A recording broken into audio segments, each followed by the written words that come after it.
everyone, and welcome to the first episode of the Valyrian Voice here on the Aspect Network. I'm one of your hosts, Alex Batts, and joining me every week to discuss the latest and greatest in the world of Westeros is Hamed Alazzamy. Hamed, how are you doing?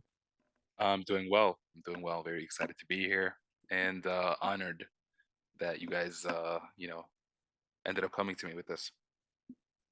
Oh yeah, very excited to talk Game of Thrones with you and get into everything House of the Dragon, Westeros related. So, to kick off this episode 0, we wanted to share a little bit about ourselves, the show, and this network as a whole. The Aspect is a media production company with a focus in pop culture podcast and social media content.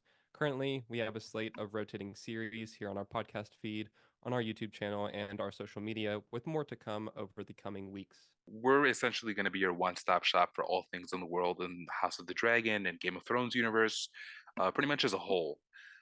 In this podcast, we're going to be recapping and reviewing season 2 of the series, which premieres this Sunday on HBO and Max. Keep an eye out for our episodes just hours after the episodes go live. Episode 1 will drop this Sunday night with our full review of the season 2 premiere.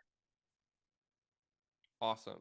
Can't wait. So let's kick off this episode by discussing our own background with the series and how we became fans of the universe as a whole. So, Hamed, let me start with you. How did you start watching Game of Thrones? What's kind of your experience with the franchise?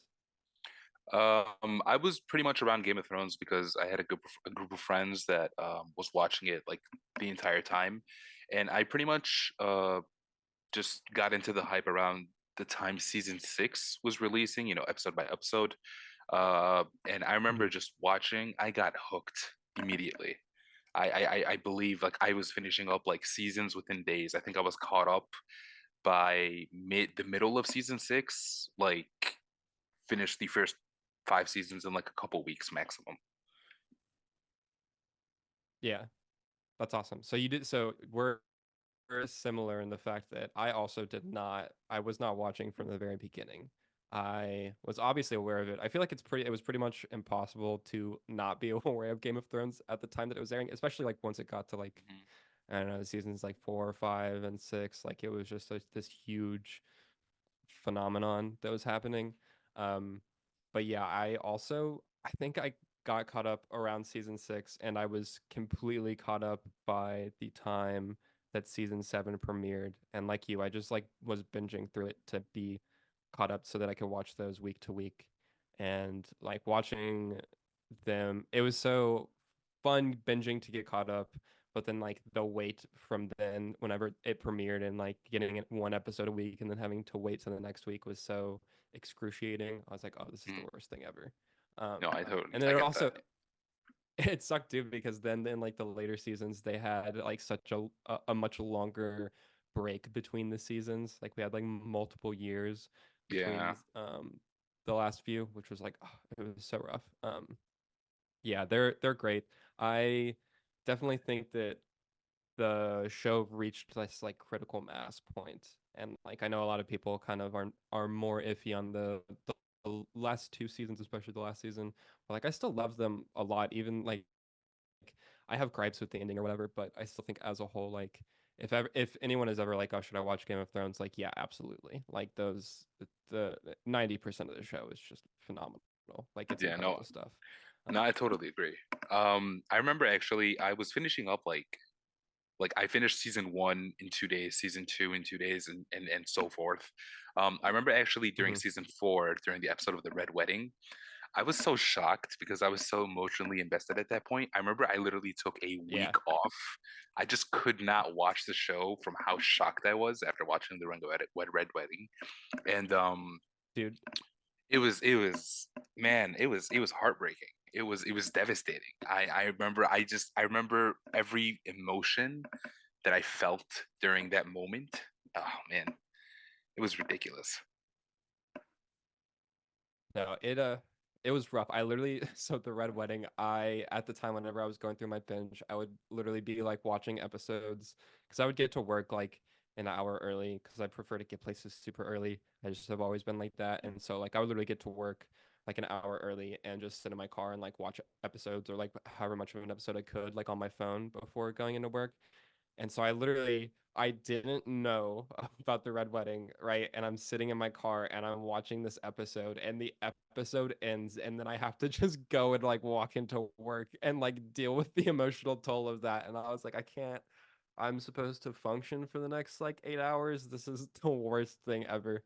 Um, so yeah, that was my experience watching that, which was so rough. Yeah, it's such a good series. The highs there are incredible, and like they just did. It's also really interesting, and I like noticing it in other shows. But they do an exceptional job of keeping the multiple, and this is of course something that comes from the books, but like staying with different sections of characters in like vastly different places, where like you'll have an entire episode that's focused on like 4 or 5 characters and you like won't see the rest of the cast for that entire episode, but like the way that it's all paced out it still works, which I think is really impressive, and they just like are able to do that consistently through the series. um it's even more so like that in the books too, because of obviously like how big they are. Have you read any of the books, the like series proper, or Fire and Blood? I've read a good section of Fire and Blood, but when it comes to the actual series, like the books itself, I Hmm. have the books. I don't know why I haven't gotten around to them. Like I remember I read the first book, um, Hmm. but I genuinely do not remember anything from it. It was so long ago. It was like during the time between season 6 and season 7 where I just felt like I had to get some content in me when it comes to Game of Yeah, Thrones because I just felt like the wait was so long. But I don't remember making it past the first book, but I do still have all of them like on my bookshelf like right now. I'm jealous. I actually don't have. I'm big into audiobooks, and so I have all of the books on Audible. I've listened to the first two. I'm in like I'm like halfway through the middle of the third one, which I believe is A Storm of Swords. I'm saying that because it's been years since I listened to it at this point, actually. Like I paused in the middle of it because I'll go through stints where like I'm listening to a lot of audiobooks like for a couple months and then I just will stop and then like come back to it way later. And so like I haven't listened to it in forever. So I probably whenever I do get back to them, I'll just like restart completely. I know, especially for the first book, it hews pretty closely to what happens in the show. Like, there's really not that many differences. Mm-hmm. Um, the further the series like goes, the more it's just like introducing like there's just more things that the show just doesn't have time for, which of course makes sense. Like as it like goes further along, but like I mean they're phenomenal. As like people have like commented on, obviously like I mean there's a reason that they're so like beloved and stuff. I desperately want to get the physical editions of them too, because I want to like actually like read through them.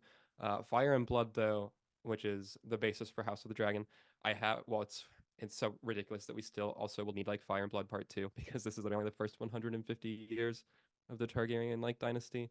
But I have listened to that one twice through. I love the narrator on that. I can't remember his name at the moment, but like he does an excellent job.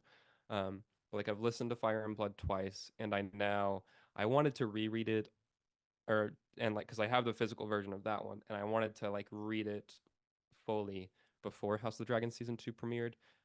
But I've run out of time, and so I now am just reading through the section that like House of the Dragon will cover, and so I'm like Mm-hmm. just past. I started rereading a couple days ago, and I've like finished all of what season 1 of House of the Dragon covered, and am now like in what the beginning of season 2 will be, which is super exciting. It's crazy. I'd forgotten about it because I hadn't listened slash read Fire and Blood since before season 1 of House of the Dragon aired. And like straight up the first half of season 1 of House of the Dragon is like 10 pages in the book. It's like 10 or 15 pages. Like it's honestly ridiculous how much they expand on it in the show, which is really cool to see. No, yeah, I totally get that. I even though I haven't read the actual Game of Thrones series, but I have read a good portion of Fire and Blood, and I still remember most of it. I still remember, actually, I remember talking to you about it when you told me to Hmm. start reading it, and I thought it was fantastic. Yeah. I think I read up until the point where the event of Blood and Cheese. I think I remember stopping around Hmm. there. And for those of you who don't That's know, literally that's going to that's be That's gonna be a big Yeah, thing coming up this upcoming season. that'll probably be like the first thing that we talk about in episode one Yeah, because yeah, I'm pretty sure that exactly. that'll be like how episode one caps. That's literally actually like exactly the spot that I'm at right now in my my reread of what's being covered for it, No, and I it's remember yeah, it's brutal. If you know, you it know. is. If you don't, It is devastating. I remember yeah, reading it and it's thinking rough. like, yeah, I'm just reading it and thinking like, oh my God, how are they gonna adapt this?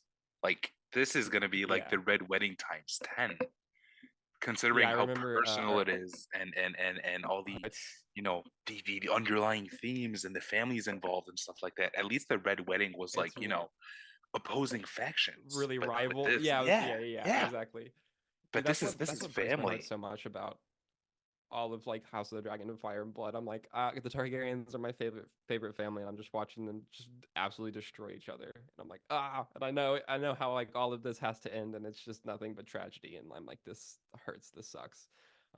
There was a quote from I can't remember which actress. I think it was the actress who plays Helena, where someone was like asking her about the first episode, and they were like, I don't think the interviewer said it directly, but they were like referencing like blood and cheese stuff, and she was like Mhm. kind of beating around the bush of it, but she was basically like, I mean, like, yeah, if you know, you know, like it's like it's gonna be It's gonna rough. be tough. Uh, It's gonna be tragic. It's gonna be ridiculous. But yeah, yeah, no, that's pretty much what we had in mind when it comes to the show, the overview, our intro to them. When we come back, we're gonna discuss our thoughts on House of the Dragon season one ahead of season two premiere, and we'll be right back.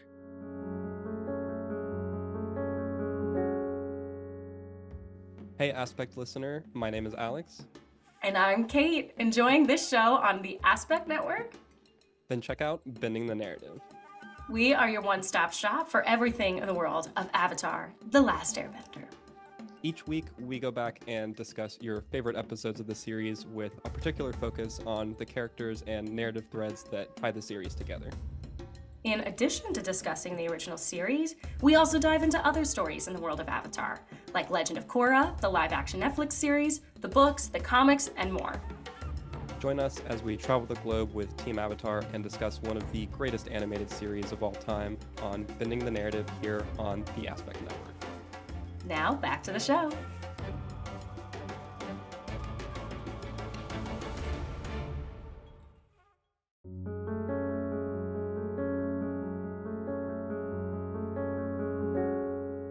And welcome back to the Valyrian Voice.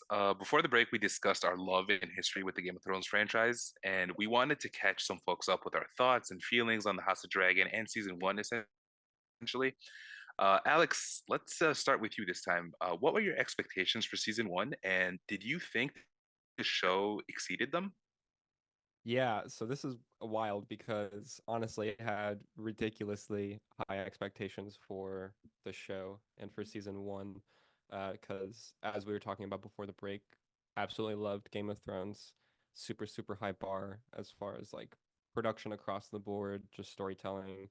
Have a deep love and appreciation for all the lore and the universe and stuff. And then having read Fire and Blood and really loving that book and what it does, and it being like a history book sort of because it's from the perspective of one of the maesters in universe, so like it reads like a historical text, albeit still it has more narrative than like a textbook history book will have because it's still written by George R. R. Martin, so it's a good book there, but still taking that as the root like inspiration and then knowing the team of creatives that they had behind the first season as well, and like a lot of the alumni from the main Game of Thrones universe, the show proper, and coming over to this. I had super high expectations. At the same time, though, I was a little bit worried because we knew before the show started airing that they had made the decision where like the first 5 episodes happen, and then there's like a 10-year time jump, and so they had two younger actresses playing both Rhaenyra and Alicent, and then after the time jump, we get two different actors playing them, and so I was a little bit unsure of how that would play. And besides that, like between every episode, like the shortest time jump that we get in the show is like 6 months like between episodes. Like it's 6 months and like 2 years and like 6 years and like 10 years. Like they're jumping around a lot here. And it's super impressive to me that the show managed to not only make that work, but I think it really excelled in doing so because, as I was talking about, like in the book, the first half of the season essentially is like 10 pages. And the reason that I think it works so well in the show is because it's a lot of things in the book where it's just like telling you events that happen. And so the show is able to take one or two main events that happen and expand that into a 60-minute episode where we really get scenes and dialogue and interaction and intrigue and things like that happen that the book doesn't take the time to get into, because the book is an accounting of historical events where these people were not necessarily there. And so now the show is literally taking us and putting us into the room where it happened and seeing the events unfold, which I thought was super, super exciting. And so that was one of the really cool elements. And then besides that, like it was awesome being transported back into the visual language of the Game of Thrones universe. I think that that's one of the things they did such an exceptional job with the show to begin with, the original show. It's just the look and feel of it, of Westeros, and everything was awesome. And so to get an entire season that is super, super focused on King's Landing and the Red Keep, and then also Dragonstone, some to an extent, which we'll get even more of that in season two. Was really awesome. Dragonstone's like my favorite location in the Thrones universe, and so getting to revisit that was super exciting. And then of course, there's more dragons in the show too. Like we only had 3 dragons in the original Game of Thrones show, and this one gives us like 10. Granted, in this first season, there are a lot more subdued and not as utilized in the first season, because there's a lot more like set up in season one, as far as like they're not fighting each other yet, which is something that makes a lot of sense. But it's still like, I mean, it's awesome to see dragons. Like who doesn't? They're sick. So that was super cool. But yeah, so I long-winded way to say that, yeah, it did exceed my expectations somehow. And I really enjoyed it. But what did you think of the first season so far? What were you kind of expecting going in, and how did you react to it as it was dropping? I honestly, most of what you said is pretty much what I think. But maybe when it came to actually starting the show, that's what made me a little bit hesitant because, obviously I loved the entire season or the entire series of Game of Thrones. Even the last 2 seasons, I know everyone wasn't exactly, crazy about them, but at the same time, it was still a solid way to end the series. Not that I love the ending itself, but as the series as a whole, I had no problems with it. But at the same time, I was a little bit hesitant because I thought that, going into a spin-off series about a series that, didn't end off in the best terms. I was a little bit hesitant, but as the season progressed, I was really impressed with everything. I loved the point that you brought up, the fact that we had characters that were played by actors and actresses like beforehand, and then we had like a significant time jump, and all the actors and actresses changed, and I thought that went flawlessly. Like especially when it comes to Princess Rhaenyra and Alicent, basically both main characters, and then. The other thing that I loved was how effortless it took to introduce new characters into the fold. Like, for me specifically, Aemon Targaryen, I thought he just came in out of nowhere. And if it wasn't pretty much performed correctly in a way, I thought it was gonna feel out of place. But I didn't feel like it was out of place at all. And to, pretty much repeat your point about the dragons, like, yeah, no, who's not gonna love the dragons? Everyone loves Right. dragons. Like, I was a big fan of that, the fact that they included it and they did not like skim through those parts. We had plenty of seasons or plenty of moments with the dragons, and we got a little bit into their lore and how a dragon essentially chooses a Targaryen, and people who aren't pure-blooded Targaryens would get dragons. I thought that point was fantastic, that little subplot in the middle of the season. And pretty much ending the season itself, I just pretty much wanted more and more. I know it's been Mhm. forever since, but I'm really looking forward to season two. And I'm definitely like walking in with high hopes, especially with the content that was coming up, when it comes to the source material and stuff. But no, it Yeah. definitely it seems like we're pretty much in for peak content. That's the way that I feel. Yeah, it definitely like season one was very much like setting the table for everything that's to come. It's getting like all of the pieces on the chessboard. And there was literally they did a like Entertainment Weekly cover recently with I'm completely blanking on their names, but the actors who play Rhaenyra and Alicent, where they were literally like moving the pieces around on the chessboard, like because like that's what season one did, and it like set everything in place. It established everyone. I also thought that it was really impressive how, to your point about the various actors like sliding into all of the supporting roles and really like instantly making you like understand what kind of character they and like person they are. Like you pretty much instantly get the vibe for every character like right off the bat. And that's such a crucial thing to do when it's such a large cast and it has so many different people. And also when they have so many really intricate and admittedly kind of confusing relations. Like there's Aemond and Aegon and Daemon and Rhaenyra and Rhaenys and Rhaenyra and Rhaenys are both princesses and Aegon like you also by the end of the season you have two Aegons. Like the book Hmm. literally has to call one of them Aegon the Elder and then the other Aegon the Younger because Right. there's two of them that are running around and they're both little princes. And so like being able to do all of that and still make it to where the audience won't be confused with everyone is a super impressive feat in itself. And it's definitely something that very much the actors are able to help with in establishing. You're like, okay, this one is the guy who like is kind of a dickhead, or like this one, is all about like honor and nobility or whatever. Like, and they do just a super great job with that. We also got like a couple new locations, which was cool. Or not new locations, but like seeing Driftmark more was cool. And like they go to Bravos, I'm pretty sure, or one of the free cities at one point. And it's like that's cool. But yeah, I mean, it's just there's a lot there. And like you were saying, I think that season two is going to be very much like um, just bigger and like upping everything and kind of just more escalation as we were hinting about earlier. Like it's going to start with blood and cheese. That's like the next thing that happened, like with the way that season one ended, that leads right into what happens with blood and cheese. And so it's definitely going to start off with a bang and it just gets more bombastic and tragic and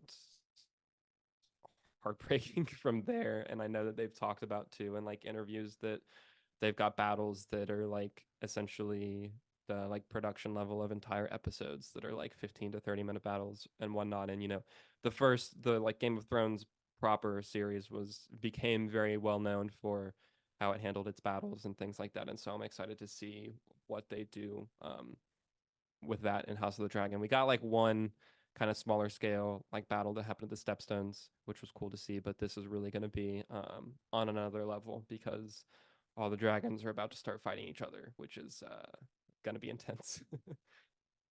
No, it's definitely going to be something to look forward to. I'm just really excited, honestly. If anything, I'm just extremely excited. I can't wait for the season to get underway. It's like I said, it seemed like I feel like we're pretty much being set up to watch peak content. Like there's no other way I could describe it. Yeah, it's gonna be good. The wait I Yeah. think will have been worth it. I can't believe it's already been like it's been 2 years, which is crazy. Like Hmm. it does and it doesn't feel like it's been that long. But yeah, I think that just about wraps up our thoughts on season one and what we're excited for season two. So yeah, thank you so much everyone for tuning into this episode 0 of the Valyrian Voice. Hamed, before we sign off, where can people find you online? You guys can find me online on pretty much any social media network: Twitter, Facebook, Instagram. It's at Hamtastic. It's just the spelling itself is fantastic, but it's put ham in the beginning and then add an extra C. Incredible. It's a Yeah, fantastic ad, can't lie. yeah. So you can find me online at AP Batman with 2 T's. Please be sure to subscribe here to The Aspect on YouTube and any platform where podcasts can be found. Make sure you follow us on Twitter/X, Instagram, and TikTok at The Aspect Co. Thank you to Pete Frazier for providing our series music, and thank you so much for listening, and we'll see you beyond the wall.